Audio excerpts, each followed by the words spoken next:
일본이 한국을 향해 유치한 도발을 걸었다가 공개적으로 대망신을 당하며 난리가 나버렸습니다. 일본 언론들은 스가 요시히데 일본 총리가 총리직 퇴임을 불과 며칠 앞두고 미국으로 출발해 첫 쿼드 대면 정상회의에 참석한 것과 관련해 일본이 아시아를 대표하는 국가로서 미국과 호주, 인도 등과 정상회의를 한다며 최근 한국이 경제뿐만 아니라 국방혁신 등 모든 측면에서 일본을 따라잡았다는 주요 외신들의 발표를 의식이라도 한 듯 대대적으로 보도했습니다. 이뿐만이 아닙니다. 최근 한국이 국제원자력기구 IAEA 조사단에 참여해 일본 후쿠시마 제1원전의 오염수 조사를 시작했고, 결국 원전 운영사인 도쿄전력의 정화장치 폐기 필터가 파손되었음에도 교체하지 않고 관리도 너무나 미흡했던 것이 드러났습니다. 한국의 적극적인 조사와 압박 끝에 이런 사실이 밝혀졌음에도 일본은 이를 완전히 무시하고 아예 이해도 일본의 구상을 긍정적으로 평가한다라며 미국도 후쿠시마산 수산물에 대해 수입 규제를 하지 않고 있는데 한국은 아직까지 후쿠시마산 식품 규제를 하고 유지하는 억지를 보인다는 가짜 뉴스를 퍼뜨리며 한국을 비난했습니다. 자, 그런데 일본의 발언과는 다르게 현재 미국에서는 놀라운 일이 벌어졌습니다. 한국을 무시한 채 미국은 일본만 편애하고 있다는 일본의 주장과는 달리 현재 미국 언론들은 온통 한국에 관한 기사만 쏟아내며 대대적으로 보도하고 있습니다. 바로 미국 MBC 방송 굿모닝. 아메리카의 BTS와 동반 출연한 문재인 대통령 때문에 3억 명이 넘는 미국인들이 난리가 났습니다.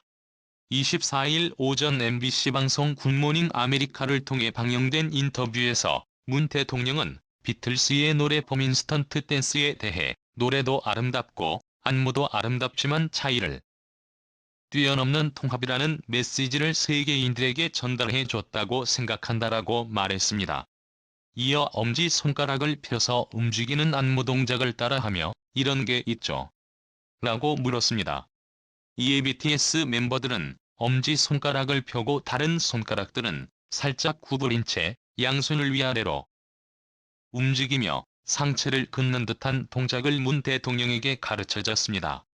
이 동작은 비틀스가 페이션트 댄스에서 선보이는 안무 중 하나로 즐겁다는 뜻의 국제 수화를 활용해 만든 것인데요. 문 대통령의 안무 따라하기에 BTS 멤버들은 수화를 활용한 다른 두 개의 안무 동작을 추가로 선보이며 짧은 퍼포먼스 대열에 합류했습니다. 결국 이날 진행자로 나선 앵커 주주장까지 모두 웃음을 터뜨리며 안무 동작을 함께 했습니다. 그러면서 앵커 주주장은 자신이 한국계인 것에 너무나 뿌듯하다고 밝혔는데요. 주주저항 한국. 이름 장현주인 그녀는 한국에서 태어나 4살 때 미국으로 부모님과 이민 간 아닌 1.5세인데요. 아시안계 최초로 에비신 나이트라인 앵커가 되고 미국 3대 지상파 방송의 MBC 방송의 간판 앵커로까지 되며 주변을 놀라게 했습니다. 주주장현 부모님은 한국에 뿌리를 잊으면 안 된다고 늘 강조하셨어요. 집에선 한국어만 쓰셨고요. 주말엔 한글 학교에 방학 때는 한국의 어학당에 보내셨습니다. 부모님은 여느 한국 부모님들처럼 교육열이 높았으며 자식들에 대한 기대도 컸죠. 부모님이 고생하시는데 보답해야 한다는 중압감이 컸어요. 공부도 운동도 서클 활동도 뭐든지 열심히 했지요. 자식된 의무라고 생각했어요. 자신을 들복과 많이 지치기도 했죠. 지금 생각하면 좀 더 즐겁게 학창시절을 보낼 수 있지 않았을까 후회도 돼요. 라고 전했습니다. 또한 그녀는 뿌리는 한국입니다. 한국과 관련된 방송을 하면 나도 모르는 힘이 나옵니다. 라고 밝혔습니다. 마치 목각 인형처럼 멀뚱멀뚱 가만히 서 있는 일본의 스가 총리의 외톨이라는 별명까지 얻으며 외교 테러를 하고 있다고 비난받고 있는 스가 총리와는 달리 문재인 대통령은 이렇게 비틀스에 까지 따라하며 UN 사무총장이나 제가 수백 번 이야기하는 것보다 BTS의 발언이 훨씬 효과적이다 전하는 등 매우 겸손한 모습까지 보여주자 주요 외신들은 문 대통령의 인성과 리더십을 극찬하며 왜 문재인 대통령이 한국에서 40대 이상뿐만 아니라 20, 30대 젊은 층 사이에서도 인기가 많은 이유가 있었다고 전했습니다. 세계적 석학이자 빌 클린턴 행정부에서 노동부 장관을 지냈던 로버트 라이시 미국 UC 버클리 정책대학원 교수는 문재인 대통령 같은 지도자는 단 한 번도 본 적이 없다. 해 동안 많은 대통령들과 총리들을 만났고 그들의 행정부와 함께 일했다.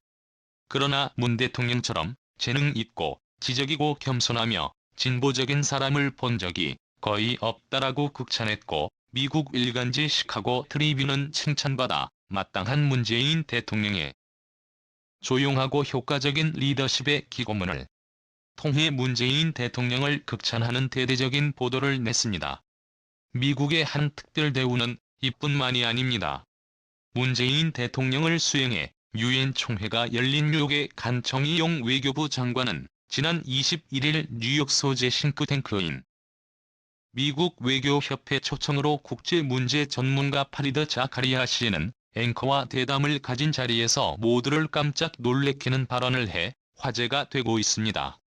자카리아 씨에는 앵커가 먼저 최근 떠오르는 중국을 누르기 위해 미국이 핵잠수함 기술을 호주와 공유하기로 한 오커스 동맹은 충격적이었다라며 이에 대해 정 장관의 의견을 묻자 정 장관은 우리도 놀라기는 했지만 호주와 미국이 미리 알려주었다. 라고 밝혀 앵커뿐만 아니라 이를 지켜보던 수많은 이들의 놀라움을 감추지 못했습니다. 정 장관은 지난 주말이 스페인 장관과 서울에서 회담을 가졌는데 그날 폼페이오 장관의 서울을 떠나 워싱턴으로 가면서 전화로 코스에 대한 발표가 나오기 전에 미리 그 사실을 알려주었다. 라고 전했습니다. 한국에 이렇게 완전히 푹 빠져있는 것은 미국 언론들뿐만이 아니었습니다. 미국인들도 현재의 한류 콘텐츠 때문에 잠을 이루지 못할 정도로 흥분의 도가니에 빠져 있는데요. 이정재가 주연으로 나선 드라마 오징어 게임이에요.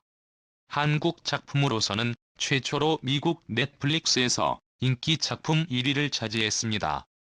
21일 넷플릭스 순위 집계 사이트 플릭스 페트롤에 따르면 넷플릭스의 한국 오리지널 시리즈 오징어 게임은 전날까지 미국에서 1위였던 오티스의 비밀 상담소를 앞지르고 선두를 달리고 있습니다. 월드 랭킹 TV쇼 부분에서도 2위를 기록 중입니다. 지금까지 한국 넷플릭스 오리지널 시리즈가 기록한 미국 최고 순위 작품은 지난해 공개된 스위트홈 3위였습니다. 오징어 게임은 한국과 미국에서는 물론 홍콩, 대만, 베트남, 아랍에미리트, 쿠웨이트, 싱가포르 등 총 14개 국가에서 1위를 기록했습니다. 영국, 프랑스, 독일 등은 39개 국가에서는 2위를 차지하며 세계적인 관심을 받는 데 성공했습니다. 오징어 게임은 더는 물러날 곳이 없는 이들의 거대한 공간에 갇혀 456억 원의 상금을 차지하기 위해 목숨을 걸고 벌이는 미스터리한 서바이벌 게임을 그린 작품입니다. 화려하고 거대한 스케일을 세트장과 이정재의 연기 변신이 눈에 띄며 박혜수, 오영수, 준, 정호연, 허성태, 안목팜, 트리파트의 김지형 등 주요 조연의 연기력도 합격점을 받았습니다. 영화 도가니의 수상한 그녀나만 산성도구 열애 황동혁 감독의 군도 독이 없는 연출도 호평을 받고 있습니다. 생존 서바이벌 장르 특성상 다소 기계적이고 한 전개가 있기는 하지만 공개 직후 배우들의 열연과 게임 하나하나의 완결성에 대한 호평이 이어지며 미국 비평 사이트 로튼 토마토에서 지수 100%를 IMDb에서 10점 만점에 8.21점을 기록하고 있습니다. 뿐만 아니라 미국 온라인 경매 사이트에서는 오징어 에서 이정재가 입은 티셔츠 4506번이 새겨진 티셔츠 한 장에 5만 원이 넘는 금액에 거래되고 있습니다. 한국에서는 5천 원인데 10배가 넘는 가격에 판매가 되고 있고 달거나 뽑기 키트도 원래 가격의 6배가 폭등하는 등 미국 내 한류 열풍에 얼마나 최고조에 했는지 실감나게 해주고 있습니다. 길거리에 온통 일본 차들로 가득하고 식당의 절반이 일식집이라 일본의 앞마당이라 불렸던 필리핀에서도 현재 오징어 게임에서 무궁화 꽃이 피었습니다. 게임을 하는 소녀의 대형 인형이 거리 곳곳에 설치됐고 특히 신호등 앞에까지 세워 무단횡단하려는 이들의 경각심을 죽였다는 독특한 발상까지 나와 뜨거운 화제가 되고 있습니다. 오늘도 감사합니다. 최고로 멋진 하루 보내시길 바랄게요.